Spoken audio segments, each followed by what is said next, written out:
Across the Park podcast is proud to be sponsored by Globe Gas and Heating. For the best kitchen and bathroom renovations, boiler servicing and repair, and central and underfloor heating in the Northwest, head over to globecentralheating.com and quote Across the Park for a free quote.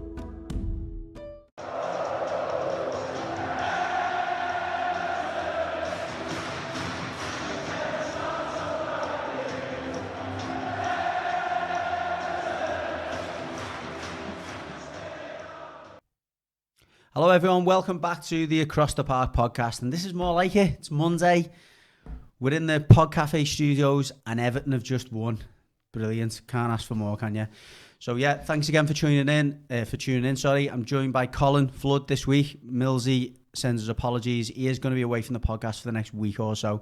I had a few people at the match actually come up to me yesterday, and it's always nice, by the way, I do appreciate it. And some people come up to it and I feel like they're a bit embarrassed saying, I watched the show and thanks for it. But honestly, it is really nice to get, a little bit of praise from Evertonians. I've had enough criticism down the years, so it's nice when people tell you they enjoy the show.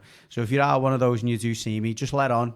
Most of the time, unless we've been smashed, I'll always have a go and we'll have a good chat. But thanks to those who come up to me. And again, for those who did ask about Millsy, he is just going to be away for the next week or so. But again, we've got a more than able deputy. And on the note of good Evertonians, check out Arctic Peak. This is made by Colin's son. Yeah, you'll talk about this in a moment. Jose, cracking hoodies, cracking caps, and proper Evertonians. So get over to Arctic Peak on Instagram. If you're not sure, again, if you can't find it, drop us a message. We'll send you in their direction, but you get 10% off if you quote Across the Park podcast. So thanks again to the lads for sorting them out.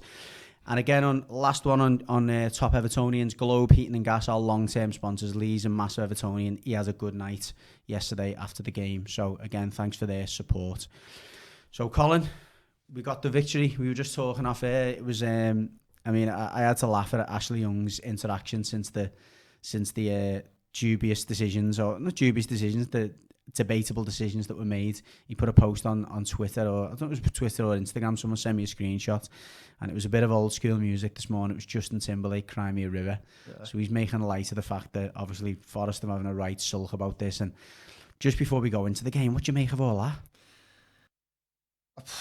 I mean, look, we felt it all year, so, I think Forest, obviously, on the basis of those three decisions, will feel hard done by, but yeah, I'll draw on the fact that we've had probably more than three, across the rest of the season, so it's kind of ironed itself out for me a little bit. I think they were big decisions, but, I think the referee stuck to his guns on the clear and obvious, and I'll go with him, yesterday. But what about the statement from Forest? That is the most just think very unprofessional, that. And I think to have Clattenburg in the stand and some of the comments that's come out from him today, I think that's not helpful for the club itself. No. Do you know what I mean? But very, very unprofessional. I was listening to TalkSport this morning. They were having a little discussion around it, and again they referred back to it about like the unprofessional sort of like viewpoints on it. But it's just it just draws more attention to the issue that VAR in itself isn't functioning properly, is it? And leaving it to the ref on the on fields is probably. I think we need to revisit that as a football, FA Premier League, because, like I say, the knock-on effect, which is what all the Forest fans are talking about this morning, is we could get relegated from those decisions, but so could we, guys. But again, just going back to that briefly, I did say we were not going to talk about too much on off the field stuff, but this kind of is on the field. It's stuff that happens on the pitch. I think the only way that you could argue that getting rid of VAR doesn't lead to those mistakes yesterday is if there's a suggestion, the ref's thinking, I'm not going to make that decision because VAR will tell me if it's wrong. Do you know what I mean? So it's that. Yeah. I guess it's that doubt for the referee, isn't it? It doesn't have to be decisive, does he or she? Doesn't have to be decisive because you're thinking, well, VAR will tell me I've made a mistake, so I'm best not giving it. Because I think if you're the referee, you don't want to give a penalty and then take it away, do you? You'd rather say I didn't quite see it. But in that case, that's where the dialogue goes on, and you would assume, and they touched on this on Match of the Day last night. You'd assume that with that third one, for example, the conversation would have been going on, and the referee must have said, no, I seen that, he got the ball. Definitely, I can't agree with you more. If VAR weren't sure about it, because it's not, You said you thought he got a toe on it. I was sitting in the park ends. I thought from the naked eye he got a toe on it. Fair enough. But if someone in media, like on the WhatsApp happens, a few lads who were watching it at home said that was a penalty. So if that's happening on WhatsApp a few seconds later, that should be happening with the VAR and the referee. Therefore, surely they should have said, have a look at it. It does. That's a strange one. Like, and look, as you said, we've had it the other way. So I'm not throwing more fuel on the fire here. I'm delighted we got the win, and I think they do say, you know, over the course of the season, these things will even themselves out, and I think in this case it has. Definitely, I think like what you just highlighted there, he let it flow. He let's see what comes from it, and then if it is a clear and obvious, he'll pull it back. Isn't that the system? That's what referees are saying. It's not the referee's fault, is it? No, and I guess then, you know, like you're saying, it comes down to, are we using it more effectively enough, you know, as a system? Because again, loads make the comparison with rugby league. I love watching rugby league, the way they make a decision. Everything's talked through. And the crowds are involved in it, and there's no anxiety around it because it's clearly being communicated. There's a bit of a time limit on making the decision. And the off-field referee says, look, we've seen this, and the on-field, and there's a good little process. I can't understand how we still get it that wrong. Is it just football? But I thought he'd done the right thing, letting the decision flow, and then if he needed to, call it back. I think, and there was a lot of criticism of the referee before the game because he's had some stinkers against us, and he's been quoted somewhere about saying he enjoys coming to Goodison because the fans the fans always have a go at you, and he kind of laughed at it a little bit, and that kind of gets fans backed up. But I actually thought he had a good game yesterday. I thought he did let the game generally flow. Like you say, I thought there was a few times when there's a foul and he played on, brought it back. I thought that was a little bit inconsistent because there was a couple of times where we'd had a player fouled and he hadn't brought it back, and then they'd had a player fouled and he did bring it back. But generally, I thought he had a half-decent game. To be honest, for both sides, I think that was a tough game to ref anyway. It was, there was so without much tension in it. I mean, the one pet hate I have, I said the other week with us, with taking throw-ins, was the amount of yardage players steal. I think in the second half, that's where the linesman should be dealing with that, though, really, for me. Yeah, I mean, I don't disagree with that, but I just think the referee should just stop it and then go back and just say, look, don't mind you going back a couple of yards, get the linesman in front of him where he can throw it to, you know, and then it resolves it, doesn't it? But I think... trying to remember the lad, the right back for Forest yesterday, Williams. I think he took 3 throw-ins and it was on the corner flag and he ended up in the edge of our box. He does that anyway. Like, he kind of runs a bit when he's throwing it. Do you know what I mean? Delays steps and then goes another 5 or 10. But the amount of yards he stole with that, and it was just that was probably the only thing that drew out the game yesterday. Is like we weren't clever enough to pinch a few yards if he's letting that go.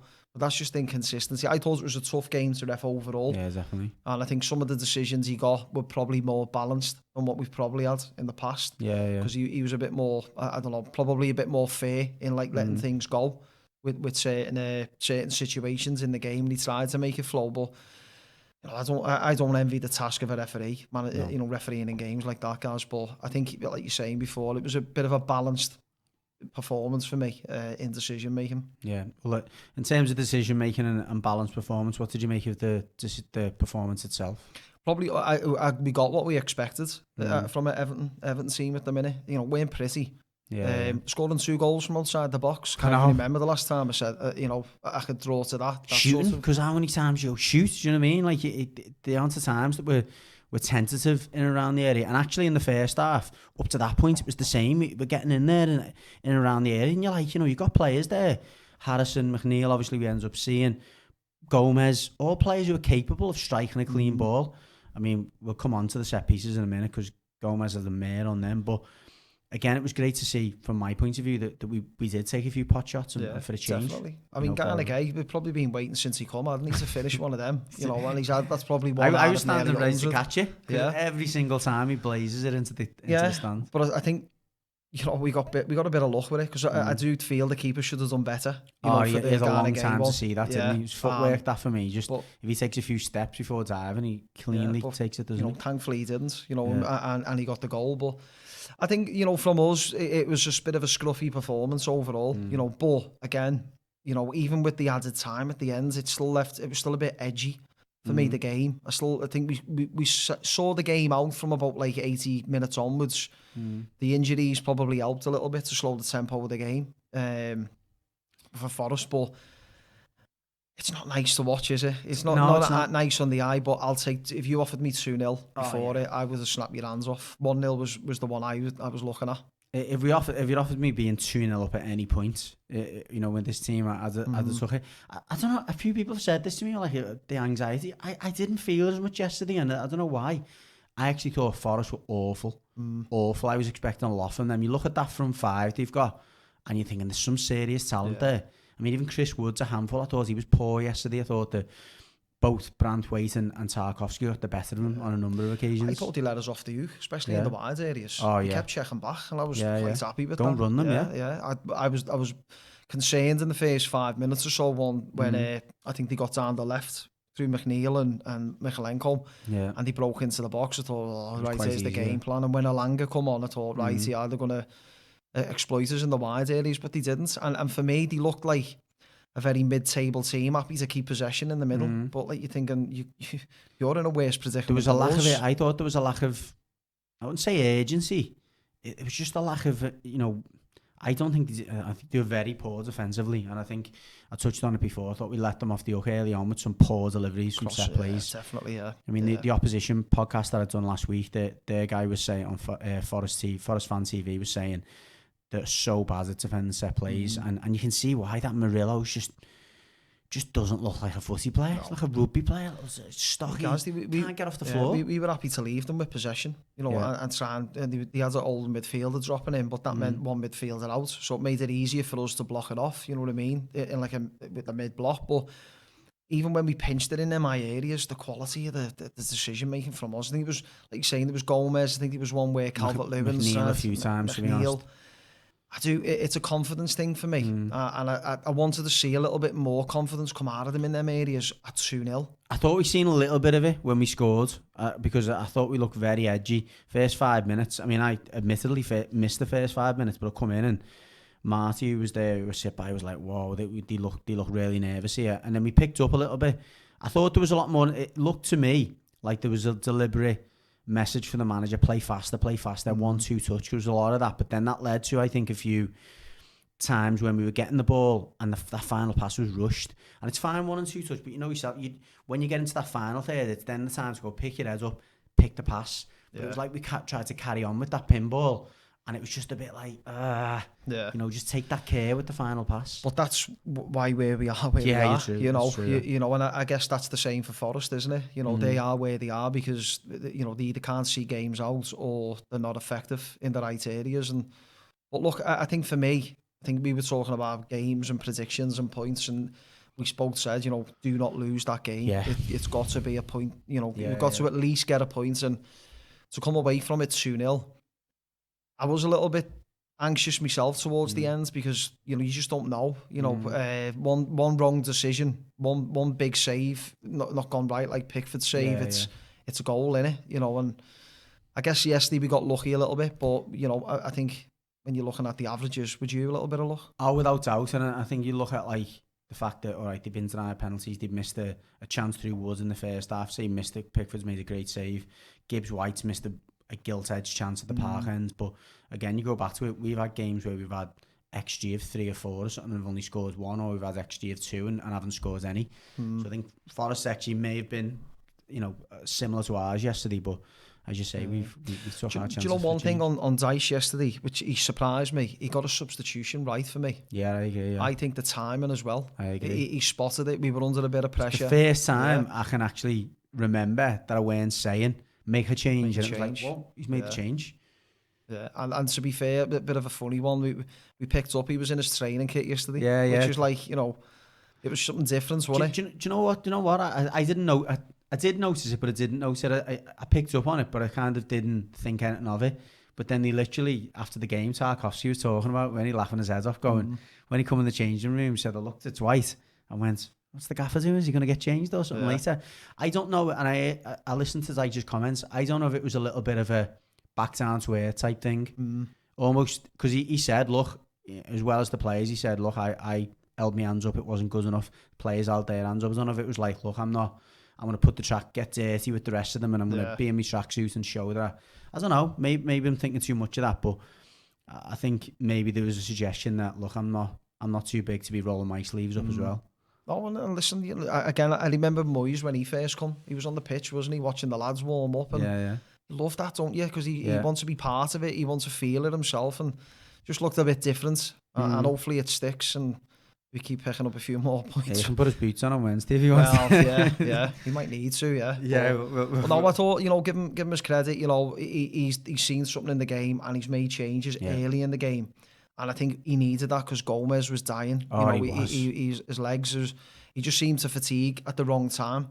And then when Garner come on, I could see there was a little bit more energy with a bit more of a press. We weren't sitting as deep, but I thought give him credit. He got them right for me. Yeah, 100%. And I, again, just to come back to it, it's a strange one with Gomez because I said his delivery was awful yesterday. I think at times he looked off the pace, off the ball, but there's just some kind of comfort you have when he's in that team in terms of like when the sense he's always an option. Yeah. And I think the players do really appreciate that. And I think Dyche is starting to realise as well, look, just him being on the pitch, even if he doesn't get the ball, he'll draw a man to him because they know he's good enough to turn and play forwards. And the opposition quickly, you know yourself, no matter what level of footy, a player within 5 or 10 minutes on the pitch, don't you? You know the way he moves, the way he carries himself, he sees things. Yeah. And instantly, if you're on the opposition, you're thinking, I've got to stop him playing. So you stop him playing. Well, you don't have to look at our midfielders. They come in and they play the way they face, and it's so easy, But with him, he plays on the half turn as well.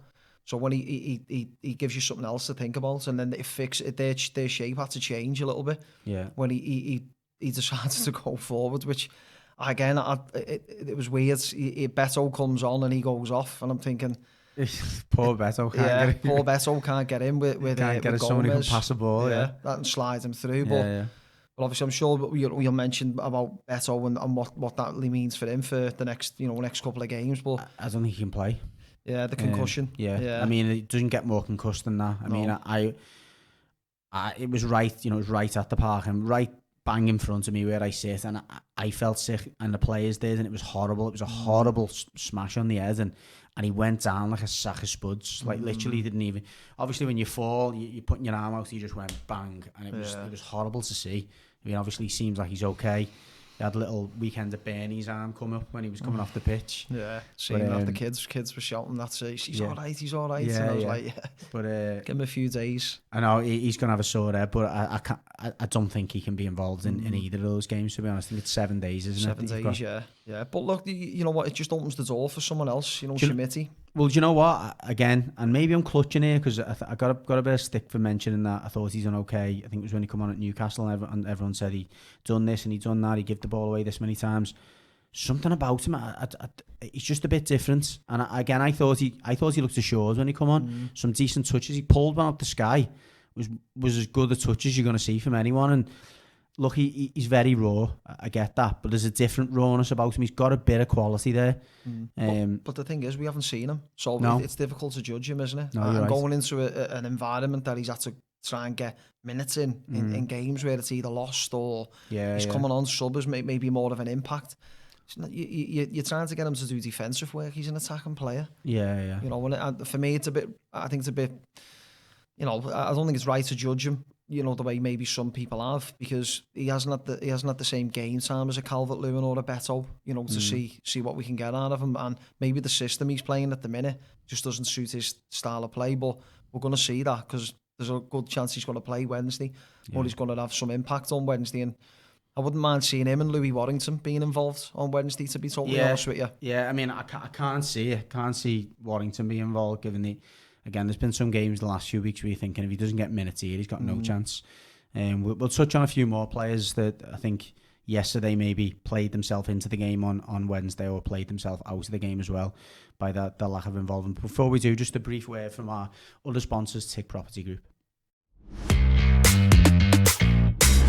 Tick Property Group are your local Liverpool-based estate agents with over 300 5-star reviews on Trustpilot. By selling your home now for an unbeatable offer of £497, your home will be advertised across all major portals, including Rightmove and Zoopla. You will also receive professional photography, floor plans, and a bespoke stylish video tour of your home. So take the stress out of selling and let Tick Property Group be your personal estate agent. Book your free valuation today and quote across the park to receive a 10% fee discount.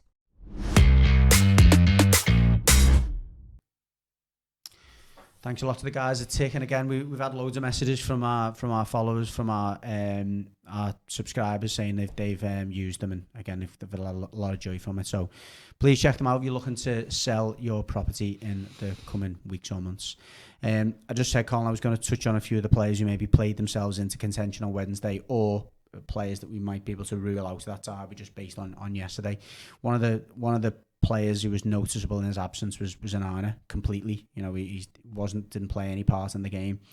What are your feelings on that situation? I mean, personally, before you come in, I think that Chelsea game might have been the last time he kicks a ball for Everton. I still think he's got a bit more to play, personally, but I think that's going to be fueled by what happens next. You know, with him, you know, with the club, because obviously the noise is that obviously there's a few suitors who are interested, and I think that's where Dyche has got to spin, you know, a few plates to see what we need still to get over the line, and if that gamble's worth it. But I mean, his performance was poor, wasn't it, against Chelsea, and I think Dyche, the way he picks his team, it's based on a bit of, you know, consistency maybe with some players out of possession, and I think it highlighted the big problem with him out of possession. But again, it's a difficult one, guys, because 1 week to the next, you know, you know, we'll pick a few of them for Wednesday, depending on how we play Wednesday. You'd be a little bit reluctant to pick them Saturday, against Brentford. But I still think he's got a role to play. What type of role? I'm not 100% sure yet. And again, it's a game by game thing for me. And I think probably where you're moving towards with that question is it's a risk versus reward, innit? Scenario with him.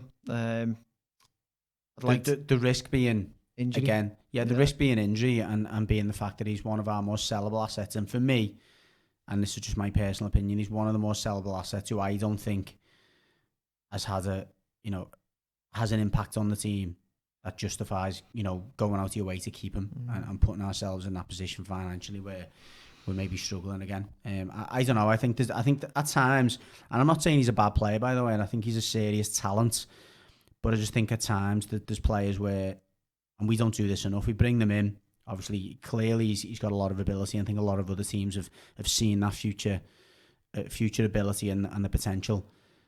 I just don't think he's ever going to realise that at Everton.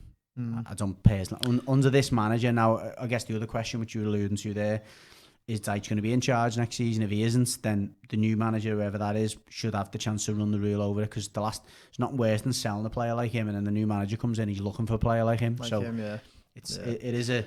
I guess that's the question we said the other day about clear direction from above and where we're going, you know, and if he's one of those players that, you know, we want to build a squad of players around, then the answer's already within Kevin that. Thelwell, isn't it? So it's a Thelwell question and answer that. But I think for me, you know, we're still a young lad, and you know, to have an impact on the remaining games in the season, I still think he's got a role to play. Me definitely against a Brentford team, and you know, Sheffield United, and because he's a good player for me, guys, and he can influence games, but. Again, is he going to learn is he going to project on the level he needs to in the development level that he needs to go down with us? I don't know, is the honest answer, because I still think we're a good few players shy of even what Sean Dyche wants in a squad. Well, we'll start to move into the derby now, kind of naturally. And I think one of the conundrums ahead of Wednesday, further to what we've just said, then is the almost the management of minutes for some of them players. If you've got Ghana guy who listen, he seems like he's got endless energy, but you can see in certain games when he looks when Ghana guy's leggy, he's useless, because if he can't cover them yards that he does like he's done yesterday. And I thought, for me, he was one of the candidates for man of the match yesterday, because he was just everywhere. He was solid and he was consistent and he was covering them gaps and blocking those lines that I think very few players in our squad tend to do. He's a player against the Liverpool that you want in the team, because he's going to be ratting around. He's going to be making those clever little tackles and clever fouls that you need against, you know, a very combative midfield. So for me, he stays in the team. I don't think you can then play Gomez as well. Gomez again, if he was looking like yesterday, throw him back in on Wednesday, you know you're really going to struggle, aren't you? It's only really the best part of 2 days rest that he's going to get. Garner probably means that he comes in. What are your thoughts on, because the back four pretty much picks itself? I mean, he maybe swaps How far is Coleman completely out now? Is he? I'm not too sure on the update. I mean, I personally think he might go with Godfrey, mate. So? Yeah, at right back. I think so. Or I mean, he's been quite loyal to Ashley Young, but I just think the way Liverpool attack in wide areas as well. Yeah. You know, it could be a bit more. And you really are pushing your luck, aren't you? Given Yeah. the fact that he could have conceded 2 or 3 penalties. Definitely, yesterday. yeah. And you know, earlier on in the season at Anfield, the 2 silly ones he got, you know, 2 yellows straight away, you know, one after the other. I think that's probably a lesson to learn. Yeah, so I think if Godfrey's available for me, just to tighten up a little bit more. But again, I think with Godfrey, it depends on who's in front of him, you know, support-wise. And I'm not sure who the best one is to put in front of him there, but it might be a one where he uses James Garner. He's used him a few times on that right hand side, hasn't he? And he's in, you know, he's played right back on occasions for England under 21s. He has a couple of times for us. Might be one actually tactically where he thinks because he likes his wide players to tuck in anyway, doesn't he? Make you them know, narrow, and he'll cover well, you know what I mean. So off the ball, which is obviously the way he sets up to be hard to break down. You know, he'll have that work rate off the ball. So I think you'll probably see more of a defensive, you know, mindset, even more than obviously what we've seen lately. And again, I honestly think Calvert-Lewin will get rested for Wednesday. Yeah, I think he will. I think Schmidt will probably start. You know what? It's a if you take the emotion out of it, it's a sensible decision, isn't it? Yeah. Well, look, some people saying yesterday next to me, it's a free hit. I was like, it's not a free hit. No. You know, when you've got another game coming up, it's like the Chelsea game. You know, I think you know what you're getting off Liverpool, but you didn't off Chelsea. It's a home game. It's an opportunity. It's a derby. You know, to get the crowd on your side. You know, to get a performance in, to prepare for the weekend as well. But I wouldn't be by any stretch of the imagination saying play a weakened team or, you know, someone who's struggling for minutes. But it's how he's going to reshuffle them after that game yesterday. Who's picking niggles up, who's injured, and then putting, you know, what he feels is the strongest team out to get a result. You know, but, you know, it's same old same with Everton at home. The crowd are going to have to pull them through it on Wednesday and get behind them. But it's going to have to be that one of those performances, guys, with the players that are in there who are going to want to be committed. You know, tackles will tell you everything in the first 5 or 10 minutes, and getting the crowds up. And Liverpool's normal way of dealing with them games is keep the ball and frustrate them. You know, the crowd will turn on them and stuff like that. But I think Dyche is hopefully clever enough to know that he's got to get a good balance between, you know, how he wants to play and what players are good enough for the occasion in a derby, and how they react to it. The more you actually talk about it, the more I think that Onana's now going to come back into the team. Potentially, yeah. But I think with him not coming on yesterday was like, that was a bit of a signal to me to say, well, something's not right there, because generally he would have come on, wouldn't he, instead of Gomez. Garner coming on. Yeah. I mean, he loves Garner though. I mean, I wasn't surprised. He does love Garner. Well, you know, I'm probably, I've been wrong a few weeks, second guessing Dyche, but like I say, it's not a normal environment, is it, at Everton? No, maybe it is just a case of going back to Onana briefly. It's a case of, listen, son, you're not too good for this team. You'll sit out whenever I say it, and maybe he's just trying to teach him a bit of a lesson. Yeah. I think one thing you would say about Onana, you know about him, so he relishes the atmosphere, doesn't he? He loves getting involved with the crowd and stuff like that, and I think he will be well up for that game, I imagine, just because he just, again, he's a kid, isn't he? He's a kid, and you know, you reminded me of that then. He is very young, but you know, and he's, you know, he's having himself as well. So I think coming into a game against Liverpool, he'll puff his chest out. Their midfield's not what it was. I think there's players in their midfield that you can get at, and there's players certainly that he can physically dominate if he's really up for it. So maybe a game to put him alongside Guy, it allows you then to maybe put Garner in there. And if you play Guy, Onana, James Garner and Zakora, you've almost got 4 centre mids, haven't you? But again, if he's on the pitch, he's almost, for me, I'd like to see him in that Fellaini role, mate. I'd love to see him higher up the pitch, you know, and Zakora dropping in a bit deeper, you know, as a midfielder. He could always rotate, couldn't he? And you know, that could work. And 1 minute I've said we might not kick a ball. Now talk myself into seeing. But I guess that's the season, isn't it? For us, it's like where you think you're set from one game, it changes to another because they dictate it. The players with the performances they put in. But again, I just think with the derby, it's a, you know, people will favour Liverpool with form and the way they play and stuff like that. But you know as well as I do, derby's not like that. You know, I mean, I think there's a lot between our form, if I'm honest.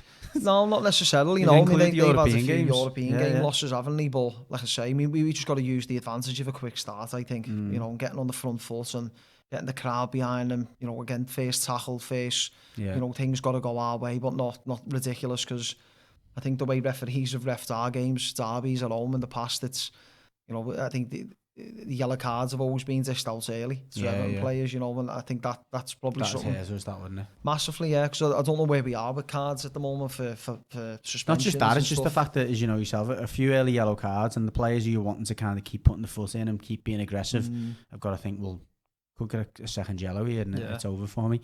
Just briefly going back to that right-hand side, though, I've just got a horrible feeling again that he's going to go with Ashley Young on the right side. He seems to have done that so many times when we played like the teams who are, you know, are further up the league or whatever. He thinks he wants like two experience, and he always wants two right backs in there. I just really hope he doesn't, you know, because I just think we miss so much. I think going forwards, I'm not saying James Garner's going to be some marauding winger, but I think he's got a bit more cleverness about him to be able to bring us up the pitch. And I don't know, I just really hope he doesn't play Young and Godfrey. That would just depress the life out of me. Yeah, I mean, I'm trying to remember if it was the West Ham game the two of them played. They struggled, didn't they? You know, they didn't know whether to come out, sit in, you know, and I guess that comes back to the fact that, you know, that they don't play enough together in them positions. But I'm probably like you, I'd like to see with Garner, James Garner, it'll offer us a little bit more, you know, off the ball as well. Yeah. Whereas I think Young will die early in that game against Liverpool. But yeah, I'd be reluctant to play him myself. I'd probably go with Godfrey and Garner, me. Yeah, I agree, and I think it still allows you, because I think the beauty in again when you're playing the likes of Liverpool of playing Godfrey and playing Michalenko is you almost can become a back five whenever you need to, can't you? Because both of them are comfortable playing as the wide centre back, Godfrey and Michalenko. Yeah. And if you've got a McNeil and you've got a Garner, you can almost have a back six if you wanted them, which you know, for Liverpool when they've got inverted, you know, wide forwards, and you've got your full backs who get involved, you do need that extra cover. Yeah. But I just hope personnel-wise he goes with someone else over Ashley Young in that position. Well, I was when Brantwaite went down yesterday, that was a big gasp. I'm hoping that he'll be fit and ready. But I mean, someone said to me sitting next to us, you know, if there's a game for him to miss, it's Wednesday. And I was like, I can never buy into that. No. And I know even the people who are saying that, the minute they sit down on Wednesday, they'll be thinking, no chance. We can't get snotted by them. No. And it'll hurt the players because the players will know that it means so much to the fans. And listen, I just don't think Deitch would score an own goal like that. Do you know what I mean? Pardon pun. I really do think he'll realise, listen, this is not a game that we can go and get snotted like we did against Chelsea. If we did, it'll just because it'll be backfire. It'll be his job. I honestly think it'll be his job. I do agree with what you're saying, that we need to be managing the squad at this time, and maybe as a game for Chimiti, there's changes you can make. However, you can't put a team out that's. I think with that one, what I was alluding to, guys, it's a free hit for some of those players like Chimiti. You know what I mean? So he's got an opportunity to get the crowd behind him. In a huge game, you know, exactly. And again, Louis Warrington, you wouldn't lose by putting him in, other than being put out of his depth, because the fans will just get behind him. Yeah, you're right. You know what I mean? So, but it'll obviously, you know, I think the game you'll fathom the game out for us, our game plan in the first 10 or 15 minutes. You know, we don't concede early. You know, that'll be a disaster, but get the crowd behind you. You know, a couple of tackles, get on the front foot, and I think that'll set the tempo for the fans and the players, in the first 15 minutes. Yeah, well, I'm not going to go too much into their side of it, because I will be speaking to Stephen Warnock tomorrow. So the opposition preview will be with Stephen Warnock tomorrow. So that'll be out around 4 p.m. on Tuesday. But it'll be interesting what they do, because he made a few changes yesterday, Klopp, and he took out Nunes and he took out Salah. Some of the big hitters, McAllister as well. I think that was one, a little bit of a, you know, that's not good enough the last few weeks, and you know, trying to shuffle a pack. But two, I also get the feeling he wants them in on Wednesday. Yeah, maybe. I think he's probably gone through a bit of an experience with his squad, isn't he? You know, we'd never have expected them to get beat alone by Atlanta 3-0. No. You know, so he's still even at this stage learning with that squad, isn't he? But again, I've spent a long time, listening or watching Liverpool in the recent weeks, months, whatever. It's obviously being about us, but I still think we just got to draw back on experience. Unfortunately, not the dogs of war attitude, but we've got to create an atmosphere, inside the grounds on Wednesday, and even if we do make early mistakes, get rid of the moans and groans and just get right on the front foot with the players. So we're going to go back to the situation in the league before we finish, but we're not going to have you on again before the game, so I'm going to ask you for a prediction. I think it's going to be 1-1. Yeah, I think we'll score, but I don't know whether it'll be before or after Liverpool, because I think they've got a goal in them. But again, I think the game, we'll know what type of performance we're going to get out of them in the first 15 minutes. Without doubt, yeah. Yeah, so I'm a 1-1 draw. I'm going to follow you with the draw, but I'm going to go 2-2.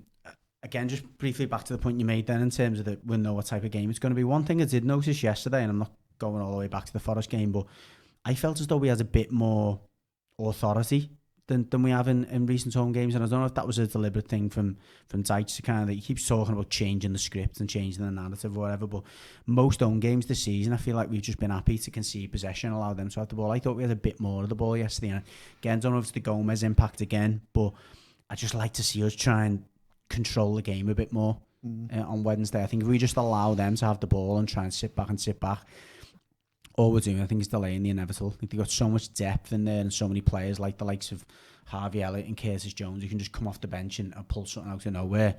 I just think it'll be a matter of time before we can see it. So really, we try and make the first move. I think if we can score first, touch wood, I can't see us losing the game. But I think if we allow them to take control, if they get the first goal, it's such a long way back against them. If they score first. For us, I think it's going to be, we're not going to cut them open. I think we're going to create very little, of good combination play in wide areas. It's the set plays, it's the free kicks, it's the being clever on the free kicks as well, to get them. Yeah, winning free kick, winning them in the right areas, and, corners and throw-ins in them areas are going to be key. I personally, if Calvert-Lewin's playing, it's get the ball in the box nice and early and have someone following it up. But if Chimiti's there, I think, we might have to adapt that, slightly. But it might be more people in the box, you know what I mean, rather than just depending on Calvert-Lewin. But I think we've gone all season, haven't we, where, actually, you know what, we've got a bit of quality here in the box today. And then next game, it's been dreadful. So the consistency there, needs to improve, for me. Massively. That's all I'd be doing, honestly, between now and Wednesday. All I'd be doing is, right, how can we get the ball into areas? How can we win fouls? What are the strategies of doing that? And then let's work on some deliveries. Let's work on a little bit of variety. Let's make sure that we know what the far post, strategy is. We know what the near post strategy is. We know what, if those two work and how we play short. Just spend 2 days on that. Spend 2 days on it. It could seriously pay dividends. I don't disagree with you, but I'd like to see the fullbacks getting some more quality. And, because when they're up there, and it's not very often they get up there, quality ain't the best. I mean, we talk about the fullbacks who are potentially playing. No, Ben Godfrey and Vitaly Michalenko don't screen quality, do they? They don't, guys, but the professional footy players, so there's a level you'd expect to whip a cross in. Put into an area, And I think that's for me where it's confidence in it, getting in that area and making the right decision. And they just seem to want to play it round and get it to someone who's been practicing them. Or just a few more deep crosses, to give us a chance to support us in midfield. For me, probably getting the ball in early. That gets your corners as well, because those type of corners, the crosses that come in from that angle, invariably the centre-backs and defenders are still facing their own goal. They have to just put it out. Unaware of what's behind it. But a bit predictable for me was when it gets to McNeil and Allison. It's been delayed that much. Like you're saying, the defenders are facing up and it's deep. You know what I mean? And it's not an early cross then. And I just think if we can exploit that a little bit, I think we've got to look at the things that put Liverpool on the back foot. Yeah. Tackles, early balls, few channel runs, stuff like that. The balls in the channel is where they're definitely vulnerable. Yeah, definitely, yeah. Because the fullbacks push in, push high. Yeah. There's them balls are on all the time. Just briefly going back to the general complexion now of the league. I mean, that it looks a lot more comfortable for us. The game technically on Wednesday is our game in hand, although there are other teams playing. I don't believe Forest and Luton are playing on Wednesday or Thursday, Tuesday or Wednesday. No. So that's effectively our game in hand. But as it stands, we're 5 points ahead of Luton, 4 points ahead of Forest, four goal swing again now on Forest, thankfully, and considerably better goal difference than Luton. What's your If it was to, they keep going on Sky, the percentage of us staying up now is 90%. I'll be honest, guys, I've just not listened to any of it. You just got to concentrate on yourself, But what's your general feeling now, though? What's your level of comfort? It's a lot better than what it was before Sunday, let's put it that way. And Luton losing the way they did, that's at huge, home, that'll knock confidence out of them. Not to mention they already threw away a 3-goal lead the other week against Bournemouth. It's like, doesn't matter how many they score, they're going to concede more. I still think there's a few twists and turns, even with the points gap that's there. I think, I think you're probably looking at the other teams to see how they get on before you do, aren't you? So they're not picking points up. It just leaves that bit of breathing space. But that's where I go back to. You just got to concentrate on yourself because everything else is out of your control. And if we concentrate on it game by game or even training session by training session for Dyche, that's where we're going to. That's the be all and end all for us. Game by game is a good point, and Dyche actually made the point in the post match yesterday, and he said, "Look, that's 2 wins from 3, 2 clean sheets from 3 games as well, 2 clean sheets at home." Yeah. And it's like, okay, well, it's not a bad point actually. Yeah. And if you had the choice going into those 3 games, you're going to win 2 of them. Which 2 do you want to win? Those are the 2 you want to win. Absolutely, so, it's whether you're glass half full or glass half empty. Yeah. I funny enough, I had the talk with someone on Saturday. He said, "Well, if someone offered you 7 points over the next 3 home games, would you take it?" I said, "Absolutely. Of course you would." Or would you take 6? I said, "Absolutely. I'd take 6." But again, looking at Ed too much, we've done that over the season and predicting games, 5 or 6 games down the line. It's great to do that, and they come out with a predictor. It's always been the opposite, and it's like, look, game by game. But if you were to ask me, how do I feel now compared to what I did Saturday, I'd feel a lot more reassured that we're going to get out of it than what I did before the weekend, because I actually thought Luton would have beat Brentford. But then I think because we're all down there, and it's actually changed my level of confidence ahead of the Brentford game now, because they were so ruthless and clinical and whatever, and they've obviously come off the back of a decent result at Villa as well. They look like a team that are full of confidence away from home, whereas I think a month or 2 ago they couldn't get a result. Form's changed at the right time for them, I think, and confidence as well. They've had players back. I think a lot of people forget they've had a lot of injuries, Brentford, like particularly with the midfielders and forwards and stuff. Not to mention Ivan Toney. There's other players they've been missing, Damsgaard and stuff, and Wiss has been in and out. The fact that Morpie's had to play so many minutes for them probably tells you how many players they've been missing.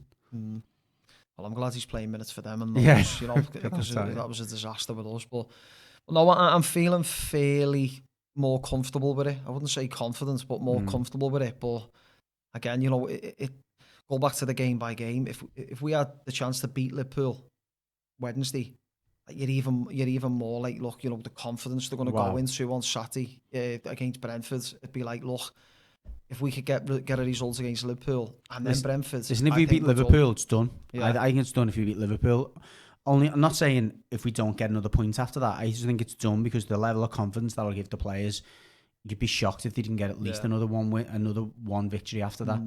So I guess that's that conversation we're having about would you rest, who would you put in, and I know it's game, like you say. I agree with you. I think it's game by game, and again, even though I'm contradicting what we both believe to be true, that I think Chimiti might play on Wednesday, I also look into the fact he's took him off at 60 minutes ish, Calvert-Lewin, and he went down before that, but he was only going down to get a strapping changed. It was fine when he got up.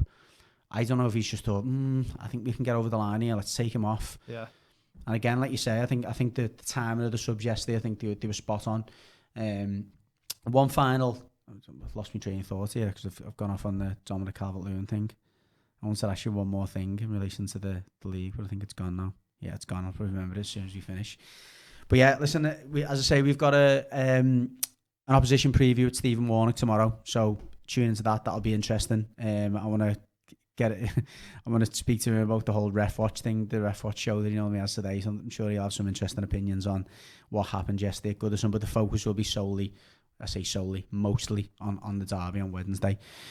So again, thanks for tuning in. Appreciate you coming in again, Col. And again, have a good week. It's a massive week again for Everton. We've got 3 points already. If we can get at least another 3 between these 2 games, I think we're close to being home and dry. But again, it's never easy when it comes to Everton. But let's see. Let's go into the week with optimism and let's get in and support the lads over the next couple of games. Up the toffees. Up the toffees.